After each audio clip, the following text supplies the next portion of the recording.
Tudo bem, pessoal? Nessa chamada, a gente vai fazer uma reflexão sobre qual é o modelo orçamentário adotado na União. Se é o modelo autorizativo, impositivo ou se tem uma terceira opção. Acompanhe comigo. Inicialmente, a gente tem que lembrar a diferença conceitual de orçamento autorizativo e impositivo.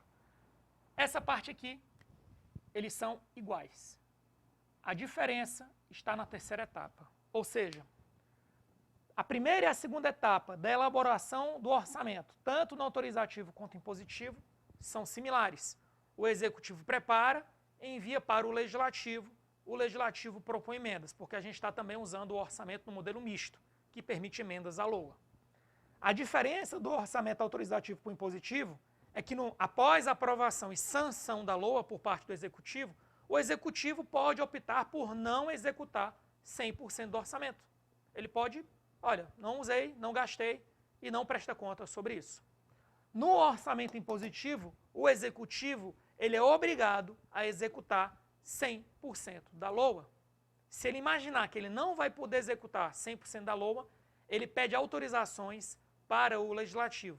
E aí tem dois institutos que eu explico no material, que é o rescission e o deferral. No rescission, o executivo ele pede para cancelar alguma dotação e no deferral é o retardamento, seria uma espécie de contingenciamento. Esses dois instrumentos eles não guardam, eles são próximos, mas não têm a mesma lógica, certo? Dos contingenciamentos e da anulação de dotações que ocorre no caso brasileiro. São diferentes, ou seja, a gente não adota 100% dos instrumentos do orçamento impositivo no Brasil. Esse é o primeiro alerta. Aí eu trago outra reflexão para você. Eu peguei aqui a LOA federal. A LOA federal, a gente vai dividir as despesas em financeiras e primárias. As despesas primárias, elas giram em torno de 1,5 trilhões. Desses 1,5 trilhões, 93% são despesas vinculadas, conhecidas como obrigatórias. Benefícios da Seguridade Social, pagamento pessoal e outras despesas que são constitucionais ou legalmente vinculadas. E você tem 7% de despesa discricionária. Desses 7%, 6% é do executivo e 1% é das emendas impositivas, certo? Eu sei que as emendas impositivas, no caso das emendas individuais, o ponto de corte, né, o valor de corte, é 1,2% da receita corrente líquida, da receita arrecadada do ano anterior. E no caso das emendas coletivas estaduais, seria 1% da receita corrente líquida arrecadada do ano anterior, se a gente considerar esse ano, o ano que a gente vai aplicar. Você pega sempre o ano da arrecadação.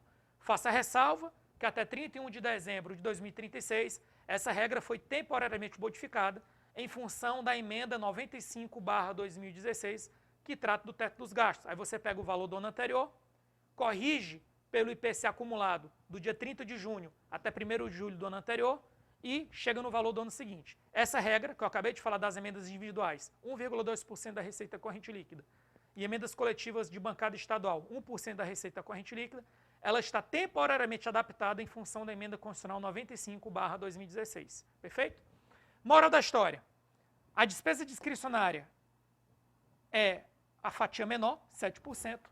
Dentro da despesa discricionária, desses 7%, 6% é do executivo, 1% das emendas impositivas. Ou seja, não dá para dizer que em função de uma alteração das emendas impositivas de 1%, que daqui para frente todo o orçamento passou a ser impositivo. Eu, particularmente, não concordo com isso.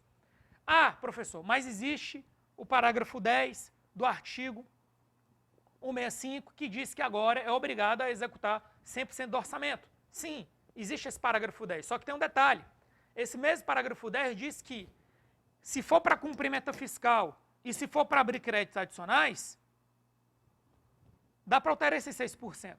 Então, não dá para dizer que esses 6%, em função do parágrafo 10, ele passou a ser obrigatório. Não dá para afirmar isso. Até porque existe um negócio chamado meta fiscal e eu ainda tenho a opção de abrir créditos adicionais. Então, moral da história. Com base nisso, qual é a minha conclusão que eu faço de forma detalhada no nosso livro?